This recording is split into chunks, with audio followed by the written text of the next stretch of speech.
साथियों, शाहजहां का शासन काल 1628 से 1658 तक रहा।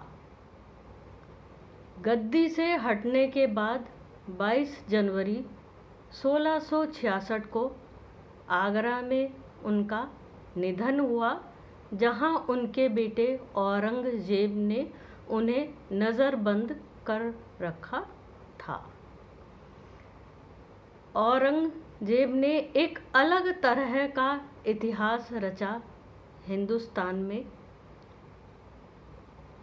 इससे पहली वीडियो में हमने पांचवें घर की चर्चा की, जो मेरी बड़ी वीडियो है, उसे अवश्य देखें, जहां से शिक्षा, संतान और प्रेम उपजता है। औरंगजेब की माँ मुमताज महल थी, जो नूरजहां की सगी भतीजी थीं। नूरजहां के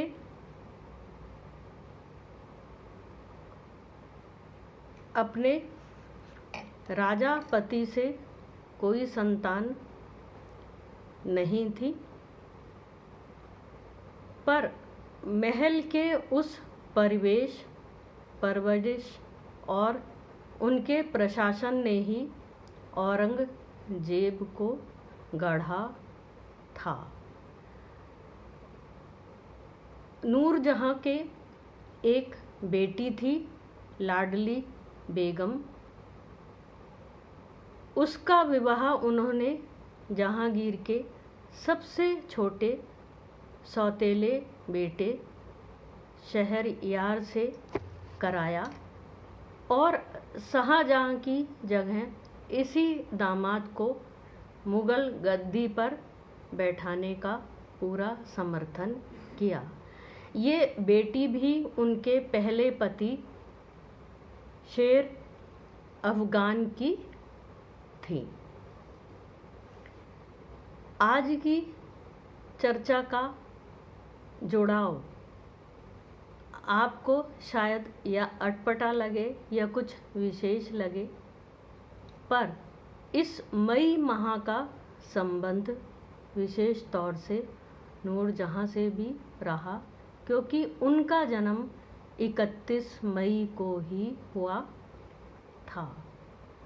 और आज मई माह में ही हमने एक ऐसा लक्ष्य हजारों साल बाद प्राप्त किया है, जिसमें हमारी परंपरा, हमारे राजाओं, हमारी कला, हमारी संस्कृति, हमारे साहित्य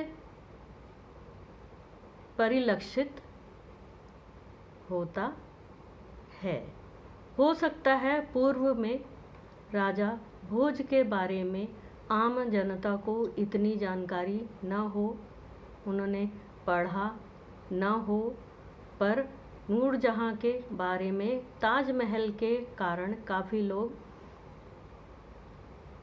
जानते हैं, जान चुके हैं या पढ़ लेते हैं, पर सिर्फ उनके उस साम्राज्य के बारे में जो कब का धूमिल पड़ चुका था और इसी राह पर बढ़ते बढ़ते यहाँ तक आ पहुँचा है कि आज हम अपनी 11वीं सदी के एक महान राजा को याद कर पा रहे हैं, और हमारा मन है उन्हें और गहराई से जानने का, समझने का और उस पर चर्चा करने का, उनके कृतित्व, उनके यश, उनकी परंपरा का गुणगान करने